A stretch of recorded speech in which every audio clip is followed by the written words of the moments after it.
Hello और नमस्कार और आदाब है मेरे सब दोस्तों को। आपके दोस्त और गाइड इरफान की तरफ से एक बार फिर आपके अपने चैनल एस्ट्रो एश्योरेंस पर। बहुत बार हम अपने आसपास देखते हैं और हमें पता चलता है कि कुछ लोग बहुत ही लकी होते हैं, उनके लिए सब कुछ क्लिक करता हुआ नजर आता है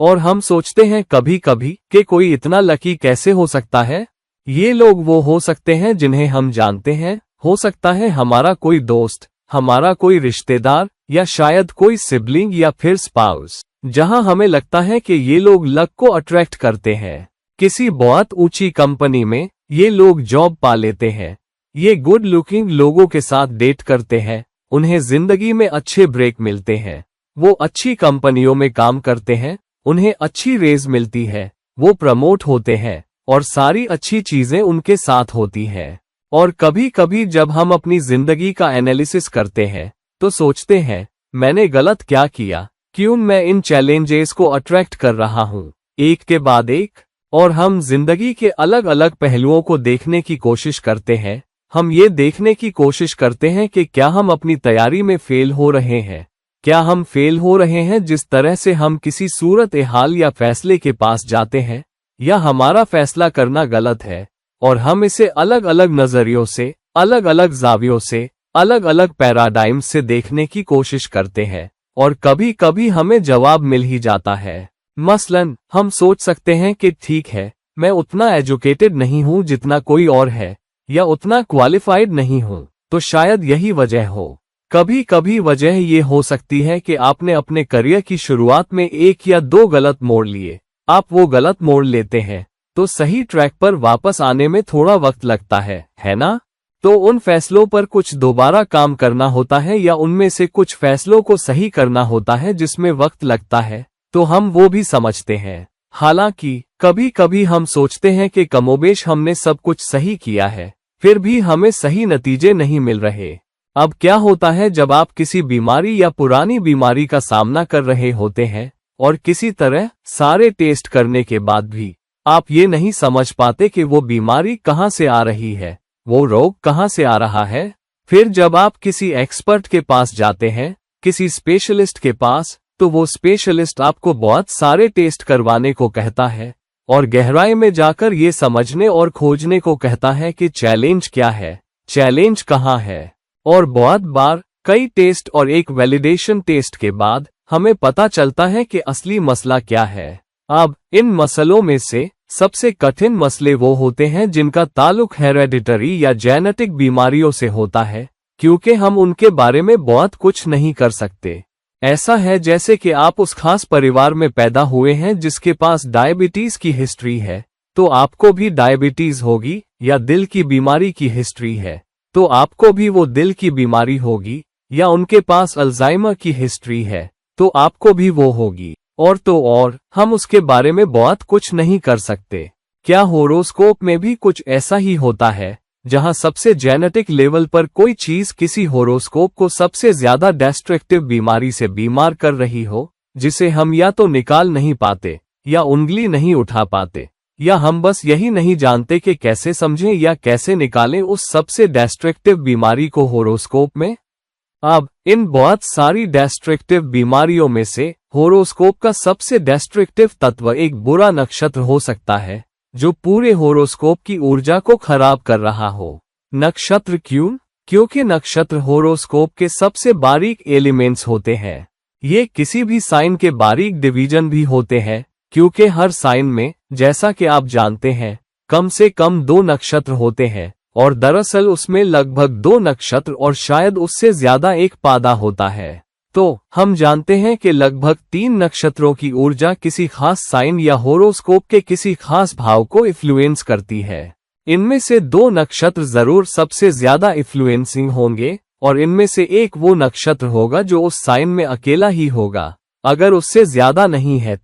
तो हम जानते हैं कि नक्षत्र सबसे बारीक लेवल पर होरोस्कोप का जेनेटिक मटेरियल होते हैं और इसीलिए वो नक्षत्र जिसमें चंद्रमा होता है बहुत अहम हो जाता है, क्योंकि हमारी पैदाइश के वक्त चंद्रमा जिस भी नक्षत्र में होता है, उस नक्षत्र का लॉर्ड, उस लॉर्ड की दशा जिंदगी में पहली दशा के तौर पर शुरू होती है, जिसका मतलब है कि यही वो क्रिटिकल नक्षत्र है जिसमें हमारी पैदाइश के वक्त चंद्रमा रखा होता है, क्योंकि यही हमारी जिंदगी का शुरुआती नुक्ता है। और हम जानते हैं कि एक दशा हमारी जिंदगी को बहुत कुछ शेप देती है, खासतौर पर जिंदगी की शुरुआत में। और तो और, जैसे हम शेप होते हैं, जैसे हम प्रोग्राम होते हैं, वैसे ही हम निकलते हैं। और इसलिए जिस दशा में हम पैदा होते हैं, वो दशा सबसे अहम दशा बन जाती है। मैंने एक वीडियो ये भी बनाया है कि हम एक खास दशा में क्यों पैदा होते हैं, तो प्लीज वो वीडियो भी देखिएगा, जो इस बात पर और रोशनी डालेगा कि आप एक खास दशा में क्यों पैदा हुए, और वो आपको कुछ और आइडिया देगा कि आप क्यों हैं, आपकी जिंदगी कैसे शेप हो रही है। क्योंकि ये जानकर आप अपनी जिंदगी को बेहतर तरीके से जी पाएंगे, क्योंकि जिस रास्ते पर आपको जाना है उसमें कोई क्लैरिटी नहीं है। तो प्लीज वो वीडियो जरूर देखिएगा, हम एक खास दशा में क्यों पैदा हुए। अब अगर नक्षत्र होरोस्कोप के सबसे जेनेटिक कोर पर है, तो क्या कोई ऐसा नक्षत्र है जो हमें बहुत ही अच्छे नतीजे, शुभ नतीजे देता है? और क्या कोई ऐसा नक्षत्र है जो होरोस्कोप की सारी डिस्ट्रक्टिव ताकतों की जड़ है, और हम उसे कैसे ढूंढें? सबसे पहले, कोई नक्षत्र इसलिए अच्छा या बुरा नहीं होता क्योंकि वो ज़ोडिएक सिस्टम या हमारे श्लोकों या हमारी एस्ट्रोलॉजिकल किताबों के जरिए अच्छा या बुरा माना गया हो। मिसाल के तौर पर, आम तौर पर हम जानते हैं कि रोहिणी एक अच्छा नक्षत्र है, हम जानते हैं कि पुष्य एक अच्छा नक्षत्र है, हम ये भी जानते हैं कि श्रवण एक अच्छा नक्षत्र लगता है या एक अच्छा नक्षत्र माना जाता है, स्वाति एक अच्छा नक्षत्र है। अब इनमें से कुछ नक्षत्र जो दिखने में अच्छे नक्षत्र या विशाल नक्षत्र है, दरअसल सबसे मालेफिक ग्रहों द्वारा रूल किए जाते हैं। मसलन स्वाति नक्षत्र राहु द्वारा रूल किया जाता है। और तो और, हमेशा ऐसा नहीं मान लेना चाहिए कि कोई नक्षत्र जो सिर्फ बेनिफिक से रूल हो वही महान नक्षत्र हो सकता है। असल में विशाखा नक्षत्र जो बृहस्पति से रूल होता है, सबसे मालिशियस नक्षत्रों में से एक है और एक जिंदगी में बहुत ही डिस्ट्रक्टिव नक्षत्र साबित हो सकता है, खासतौर पर अगर चंद्रमा उस नक्षत्र में प्लेस हो जाए या वो नक्षत्र लग्न नक्षत्र बन जाए। तो हमें इस बात का धोखा नहीं खाना चाहिए। अगर कोई नक्षत्र किसी बेनिफिक ग्रह से रूल होता है तो वो नक्षत्र हमें अच्छे नतीजे देगा, और सिर्फ इसलिए कि कोई नक्षत्र दिखने में मालेफिक से रूल होता है तो वो सिर्फ डिस्ट्रक्टिव नतीजे ही देगा, या क्योंकि कोई नक्षत्र शुभ माना जाता है तो वो अच्छे नतीजे देगा। अगर कोई नक्षत्र मालिशियस माना जाता है तो वो हमें कठिन नतीजे देगा। बेशक एक अच्छा नक्षत्र या शुभ नक्षत्र ज्यादातर वक्त हमें बेहतर नतीजे देता है, और एक मालिशियस या मालेफिक नक्षत्र हमें जिंदगी में चैलेंज देगा या पैदा करेगा। हालांकि एक नक्षत्र जो सबसे डिस्ट्रक्टिव ताकतों के जरिए एक खास तरीके से इन्फ्लुएंस किया जाता है, चाहे वो किसी भी ग्रह से रूल होता हो या चाहे वो कितना भी शुभ माना जाता हो, फिर भी वो आपको सबसे कठिन नतीजे दे सकता है और होरोस्कोप का सबसे डिस्ट्रक्टिव नक्षत्र बन सकता है। अब हम ये कैसे पता करें कि होरोस्कोप का सबसे डिस्ट्रक्टिव नक्षत्र कौन सा है? सबसे पहले 4 नक्षत्र होरोस्कोप में क्रिटिकल नक्षत्र बन जाते हैं। पहला, वो नक्षत्र जिसमें हमारी पैदाइश के वक्त चंद्रमा होता है, वो एक अहम नक्षत्र है जिसे जन्म नक्षत्र भी कहा जाता है। दूसरा, वो नक्षत्र जिसमें जन्म के वक्त लग्न होता है, वो दूसरा बहुत अहम नक्षत्र बन जाता है। तीसरा, वो नक्षत्र जो चौथे भाव को रूल करता है, वो बहुत अहम नक्षत्र बन जाता है। वजह ये है कि चौथा भाव हमारे डोमेस्टिक पीस और मानसिक खुशी का भाव होता है, और साथ ही वो सारे शुभ नतीजे जो हमें प्रॉस्पेरिटी के नजरिए से, मटीरियल नजरिए से मिलते हैं। तो चौथा भाव सबसे क्रिटिकल भावों में से एक है। तो चौथे भाव को रूल करने वाला नक्षत्र वही है जो दिमाग की शांति और खुशी दोनों को रूल करता है, और इसलिए वो नक्षत्र बहुत अहम हो जाता है। और चौथा नक्षत्र जो सबसे अहम नक्षत्र है, वो है जहां हमारी ज्यादातर प्लैनेटरी ताकतें अपनी एनर्जी को कंसंट्रेट कर रही होती है, या तो वर्चुअल एस्पेक्ट से या वर्चुअल प्लेसमेंट से। तो अगर 3 या 4 ग्रह किसी खास साइन में रखे हों, तो जो नक्षत्र उस साइन को रूल करता है, या जिस डिग्री पर वो नक्षत्र स्थित हो, वो नक्षत्र सबसे अहम नक्षत्र बन जाता है। या अगर किसी खास नक्षत्र पर 5 या 6 ग्रहों की दृष्टि हो तो वो नक्षत्र भी बहुत अहम नक्षत्र बन जाता है। वो सारे 4 या 5 ग्रह एक साथ प्लेस तो नहीं हो सकते हैं। मिसाल के तौर पर शनि 10वें भाव पर दृष्टि डाल सकता है जबकि वो लग्न में हो, बृहस्पति 10वें भाव पर दृष्टि डाल सकता है जबकि वो दूसरे भाव में हो, और इसी तरह। तो उनका एक साथ होना जरूरी नहीं, फिर भी वो सब 10वें भाव पर दृष्टि डाल रहे हो सकते हैं। तो जब 10वां भाव बहुत अहम भाव बन जाता है तो जो नक्षत्र 10वें भाव को रूल करता है वो होरोस्कोप का सबसे अहम नक्षत्र बन जाता है। तो इन 4 नक्षत्रों में से अगर कोई एक नक्षत्र ऐसा है जिसके साथ सबसे ज्यादा मालेफिक एसोसिएशन है, या तो नेगेटिव या मालेफिक ग्रह उनमें प्लेस होने के कारण, या किसी ऐसे मालेफिक से रूल होने के कारण जो लग्न लॉर्ड के लिए मालेफिक हो, या उनसे जुड़ा कोई दोष हो, साथ ही दृष्टि या कंजंक्शन के कारण, तो वो नक्षत्र होरोस्कोप का सबसे चैलेंजिंग या सबसे ज्यादा परेशानी देने वाला नक्षत्र बन जाता है, जो जिंदगी को डिस्ट्रक्टिव भी बना सकता है। तो सबसे पहले हम उस नक्षत्र को कैसे ढूंढें?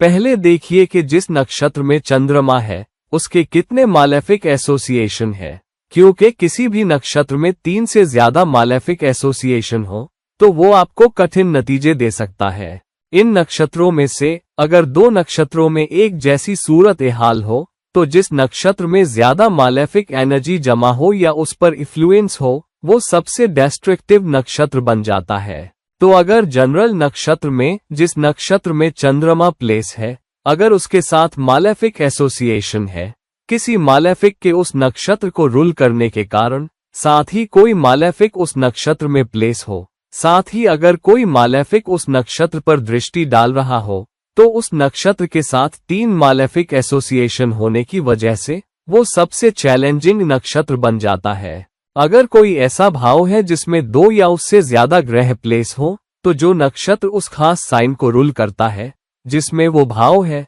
अगर उस नक्षत्र पर 2 या 3 मालेफिक असर हो, या तो ग्रहों के प्लेसमेंट के कारण, या ग्रहों की दृष्टि के कारण, या उस नक्षत्र का रूलर खुद मालेफिक हो, तो वो नक्षत्र भी चैलेंजिंग नक्षत्र बन सकता है। दूसरी तरफ अगर लग्न नक्षत्र किसी मालेफिक ग्रह से रूल होता है, साथ ही उस पर मालेफिकों की दृष्टि हो, या उसके साथ मालेफिक कंजंक्शन जुड़े हो, या उससे कोई दोष जुड़ा हो, तो वो भी बहुत बड़े चैलेंज, बहुत बड़ी परेशानियां दे सकता है। तो कोशिश कीजिए और इन 4 नक्षत्रों में से पता लगाए, लग्न नक्षत्र, चंद्र नक्षत्र, चौथे भाव का नक्षत्र, और वो नक्षत्र जहां ज्यादातर प्लैनेटरी ताकतें अपनी एनर्जी को कंसंट्रेट कर रही हो, इनमें से कौन सा नक्षत्र सबसे ज्यादा चैलेंज या कब्जा हुआ है, वही आपके होरोस्कोप का सबसे परेशान करने वाला लेकिन सबसे डिस्ट्रक्टिव नक्षत्र बन सकता है। तो आमतौर पर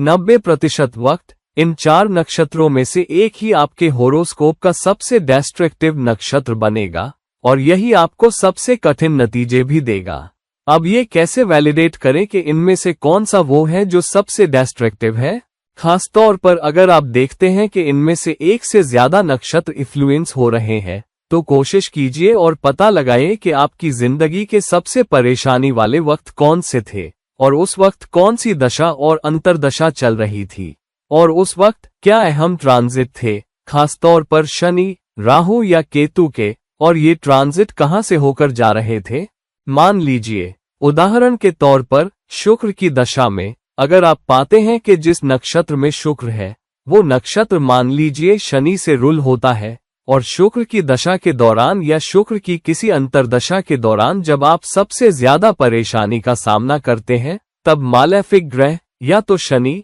या राहु या केतु उसी साइन या भाव पर ट्रांजिट कर रहे होते हैं, और किसी दोष का कोई एसोसिएशन भी उस भाव से कनेक्ट हो, तो लगभग तय है कि वो खास नक्षत्र ही सबसे डिस्ट्रक्टिव नक्षत्र है। तो दशा, अंतर्दशा और ट्रांजिट यही बताने वाले और पहचान कराने वाले फैक्टर हैं आपके लिए कि कौन सा नक्षत्र आपकी जिंदगी में सबसे कठिन नतीजे दे रहा है, और हमारे लिए ये समझना और जानना बहुत जरूरी है। चलिए एक मशहूर शख्सियत की मिसाल लेते हैं, जो बिल्कुल मिट्टी में मिले हुए से उठकर अपने मुल्क का बादशाह बना, एक डिक्टेटर बना, वेस्टर्न दुनिया के सबसे प्यारे लोगों में से एक था, और फिर अपनी गलतियों की वजह से फांसी पर चढ़ गया। मैं बात कर रहा हूं इराक के राजा या डिक्टेटर के बारे में, और वो डिक्टेटर या राजा जिसकी बात कर रहा हूं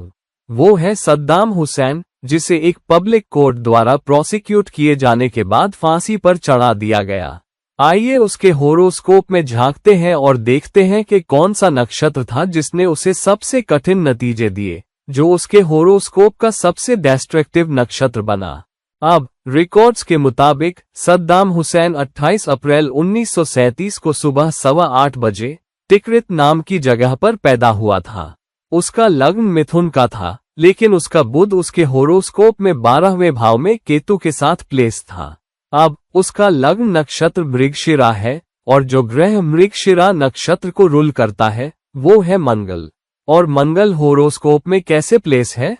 तो सबसे पहले उसका लग्न मृगशिरा से रूल होता है। मृगशिरा मंगल से रूल होता है, और मंगल एक बहुत ही स्ट्रॉन्ग अंगारक योग में राहु के साथ वृश्चिक राशि में और छठे भाव में प्लेस है, जिसका मतलब है कि लग्न नक्षत्र मृगशिरा का रूलर मंगल एक बुरे दोष में है, एक बुरे भाव में प्लेस है, और लग्न के मुकाबले एक कठिन राशि में प्लेस है। क्योंकि मिथुन लग्न वाले जातक के लिए वृश्चिक राशि एक कठिन राशि है, छठा भाव एक कठिन भाव है। मंगल एक मालेफिक है, मिथुन लग्न के लिए एक स्ट्रॉन्ग मालेफिक है, और मंगल उसके होरोस्कोप में राहु के साथ अंगारक दोष में पड़ा है, वो भी एलिमेंटल फोर्सेस के छठे भाव में, और मंगल उसके होरोस्कोप में रेट्रोग्रेड है। और दूसरा ग्रह केतु या गणितीय पॉइंट केतु भी मृगशिरा नक्षत्र में ही 12वें भाव में प्लेस है, और वो भी लग्न लॉर्ड के साथ कंजंक्शन में। और इसलिए जबकि उसे पूरी जिंदगी जबरदस्त नतीजे मिले,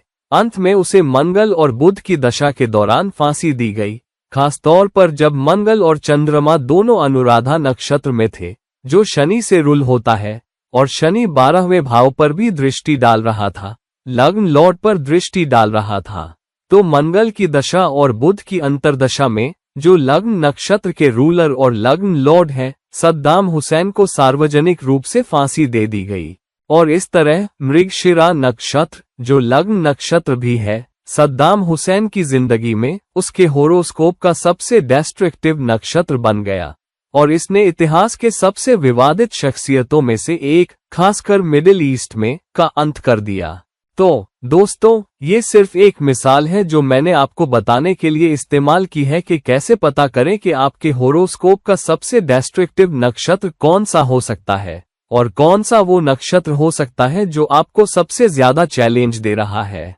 हो सकता है आप किसी ग्रह की दशा या अंतरदशा में हो जो किसी कठिन नक्षत्र में प्लेस हो, जो किसी बुरे दोष में प्लेस हो, या जिस पर मालेफिकों की दृष्टि हो, बिना इस बात पर ध्यान दिए कि वो नक्षत्र असली परेशानी पैदा करने वाला है। और वो नक्षत्र लॉर्ड उस नक्षत्र से जुड़े होने या उस नक्षत्र का लॉर्ड होने की वजह से दशा और अंतरदशा या उस ग्रह की ट्रांजिट के दौरान भी चैलेंज या परेशानियां पैदा कर रहा है। तो अपने होरोस्कोप में देखिए और देखिए कि अगर आपको बार बार नियमित तौर पर चैलेंजेस का सामना करना पड़ रहा है, और कुछ ऐसे चैलेंजेस हैं जिनकी आप तह तक नहीं पहुंच पा रहे कि आप उनमें क्यों फंस जाते हैं। मिसाल के तौर पर रिलेशनशिप में चैलेंज, करियर में चैलेंज, सेहत में चैलेंज, बच्चों के मामले में चैलेंज, अच्छी किस्मत में चैलेंज, अच्छा पैसा अट्रैक्ट करने में चैलेंज, मशहूर होने या अपने काम का क्रेडिट पाने में चैलेंज।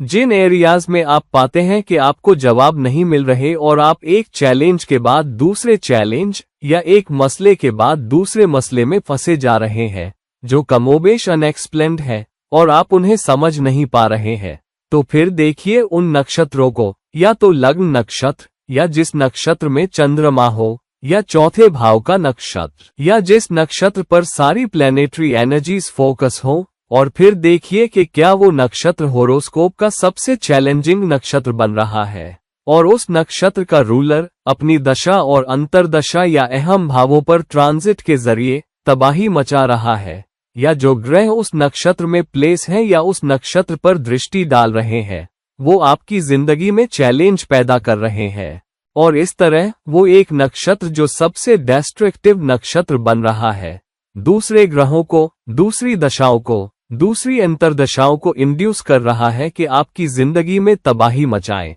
और आपके होरोस्कोप की सबसे डिस्ट्रक्टिव एनर्जी बन जाए। तो पहचान करने की कोशिश कीजिए और उन्हें रेमेडी करने की कोशिश कीजिए, उस खास ग्रह के दान के जरिए, उस ग्रह से जुड़े रिलेशनशिप की लाइन में काम करके, या उस नक्षत्र के रूलर और उस भाव के रूलर की दिशा में बेहतर या बेगरात बिना मांगे सेवा करके। और आप पा सकते हैं कि आपको बेहतर आराम मिल सकता है और आप बेहतर नतीजे पा सकते हैं। अगर फौरन नहीं तो थोड़े वक्त के बाद, उस दिशा में काफी एनर्जी लगाने के बाद, किसी खास चैलेंज और उस खास चैलेंजिंग नक्षत्र को रेमेडी करने के लिए। तो दोस्तों, इस वीडियो को लाइक कीजिए, इस वीडियो को शेयर कीजिए, और अगर आप मुझसे पर्सनल कंसल्टेशन चाहते हैं तो प्लीज नीचे दिए गए लिंक्स के जरिए मुझसे राब्ता करें। फिर कभी किसी और वीडियो के साथ, तब तक के लिए आपका अपना दोस्त और गाइड इरफान साइनिंग ऑफ। नमस्कार।